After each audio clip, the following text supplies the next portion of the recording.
All right, ready to dive in. Always. Today we're tackling a book you all sent in, Think and Grow Rich by Napoleon Hill. Yeah, it's a classic, full of advice on how to, well, think and grow rich. Exactly.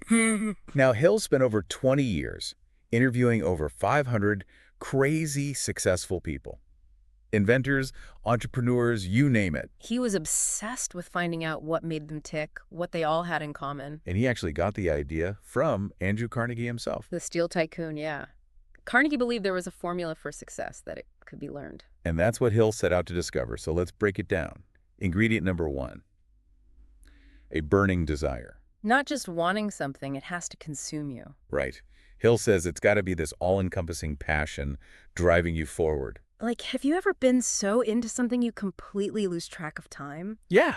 That's the kind of intensity we're talking about. Hill even tells this story about a guy, R.U. Darby. He was digging for gold. Oh, I know this one. Darby gave up, just 3 feet, from a vein worth millions. Ugh, talk about heartbreaking. He lost faith, lost that burning desire, and walked away from a fortune.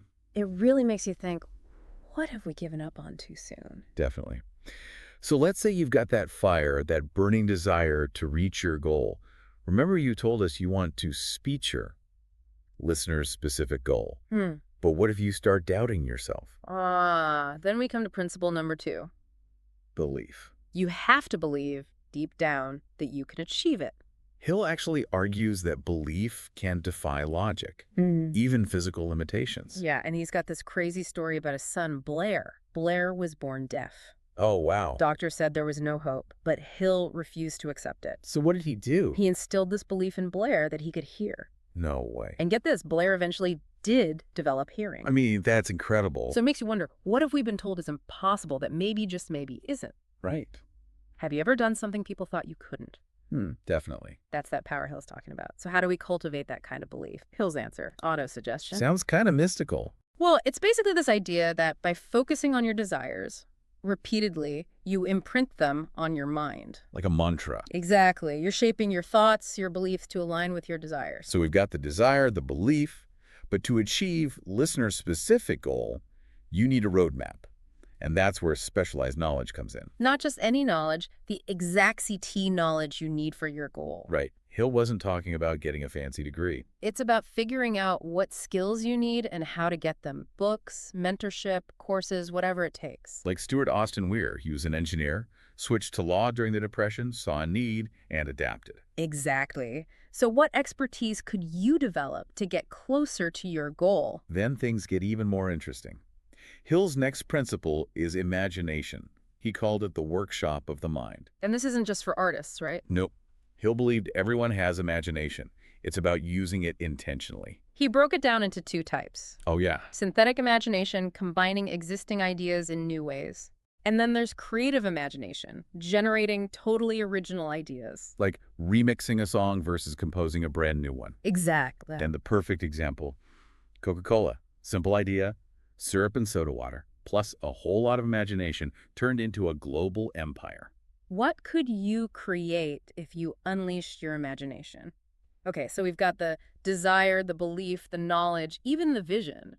But how do we actually make it happen? How do we turn all that into achieving listener-specific goal? Right. That's where organized planning comes in, turning those dreams into actual steps. Hill was big on this. A well-structured plan, he said, it's crucial for turning ambition into reality. So like even if the plan isn't perfect, it's better than nothing, right? Exactly. It gives you something to work with to track your progress. Think of it like a roadmap. Okay, so like planning a road trip. You could just start driving, but you're more likely to reach your destination if you map it out first. Right? Exactly. You need to know where you're going and what stops you need to make along the way.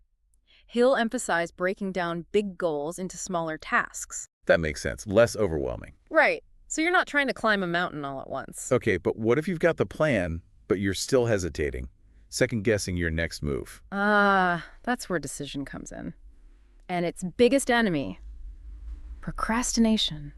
Hill found that successful people, they're decisive. They don't wait for the perfect moment. They make a choice and move forward. No second-guessing. He tells this story about Dr. Gonzalez. He decided one Saturday that he needed $1 million for this project. $1 million, just like that. Yeah. He made a plan, took action, and got the money within 36 hours. Wow. That's incredible. Talk about decisive action. Right. But even with the best plan, there'll be bumps in the road. That's where persistence comes in. It's what separates the dreamers from the doers. Hill said most people give up too soon, right before their breakthrough. Think about all the successful people out there. They faced rejections, setbacks, challenges, but they kept going. Like Fannie Hurst, she struggled for years as a writer, constant rejection. But she became one of the highest paid authors of her time. Persistence pays off. But, I mean, easier said than done, right? Yeah. How do you develop that kind of persistence? Well, Hill believed it starts with a defined purpose, a plan, and a mind closed to negativity. So you have to shut out those doubts. Exactly, and surround yourself with the right people, which brings us to the power of the mastermind. You don't have to go it alone. Right. A mastermind is a group of like-minded people, supporting, challenging each other. Like your personal board of advisors. Exactly. They believe in your vision, invested in your success. Like Henry Ford, he didn't have much formal education, but he surrounded himself with brilliant minds. Created his own mastermind. And that helped him build one of the most successful companies ever. It gives you access to so much more knowledge, skills, different perspectives. So who could be part of your mastermind? Who are the people who could help you on your journey to listener-specific goal? All right, get ready for this one. It's a bit controversial. Hill called it the mystery of sex transmutation. Okay, before anyone gets the wrong idea, it's not what you think. Right. It's important to remember, Hill was writing back in the early 1900s, so his language is a product of his time. What he was really getting at was this idea of harnessing your inner drive, this powerful energy. We all have these drives, and Hill believed sexual energy was one of the strongest. But he thought it could be redirected, channeled towards creativity, ambition. So like instead of expressing it physically, you could use it to fuel your goals. Exactly. Whether you agree with Hill's interpretation or not, the principle is powerful. Learning to harness your inner drive can help you unlock your potential. So we've talked about desire, belief, imagination, but what about our subconscious mind? Ah, yes. Hill believed this is where the magic happens, where our thoughts and beliefs become actions. So powerful, but it needs to be programmed with the right thoughts, the beliefs that support your goals. It's like a computer, right? Yeah, if you input negative beliefs, you'll get negative results. But positive, empowering beliefs lead to positive results. And this connects back to autosuggestion, right? Yeah. By focusing on your desires, visualizing success, you reprogram your subconscious. Exactly. You're replacing limiting beliefs with empowering ones. And he'll believe the subconscious doesn't know the difference between what's real and imagined. So by visualizing your goals, feeling that success, you're tricking your mind into believing it's already happened. Which can then push you towards actually making it happen. Now, this next principle might seem a bit mystical, but Hill believed it was crucial. He called it the sixth sense, that intuition, that gut feeling. Not some supernatural ability, but a heightened awareness that comes from mastering all the other principles. So, like, have you ever had a hunch that turned out to be right? Oh yeah, all the time. That's the sixth sense in action. Hill even had this practice. He called them his invisible counselors. Invisible counselors. He would visualize a council of great minds, historical figures he admired, and have these imaginary conversations with them. Seeking their guidance. Exactly. Yeah. Sounds a little out there, but the point is we can find inspiration anywhere, even in our own minds. It's about cultivating that inner voice, trusting your intuition. But even with all this working for us, there's still one big obstacle: fear. It can paralyze us, hold us back. Hill identified 6 basic fears: poverty, criticism, ill health, loss of love, old age, and death. It's like these fears are universal. They're always there, lurking in the shadows. But Hill wasn't trying to scare us, right? No. He believed that if we could recognize our fears, understand them, that's the first step to overcoming them. So, like, fear is often all in our heads. A lot of the time, yeah. That's a mental thing we create, not always based in reality. How many times have we worried about something that never actually happened? Right. It's so easy to get caught in those what-if traps. But we have a choice. We can either let fear control us, or We can use it as fuel to push us forward. it's like that saying, courage isn't the absence of fear, it's action in spite of fear. Exactly. So what if you could overcome just one of your fears? What would it be? What could you achieve then? That's what Hill wants us to think about.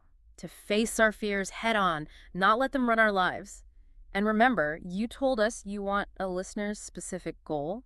What fears might be holding you back from that? Something to consider. We've covered so much today, all 13 of Hill's principles. But really, this is just scratching the surface. Think and Grow Rich is full of incredible stories, insights. It can really change your life. Well, like, it's not enough to just read about it, right? Right. The real power is in actually using these principles, putting them into practice. It's like learning an instrument.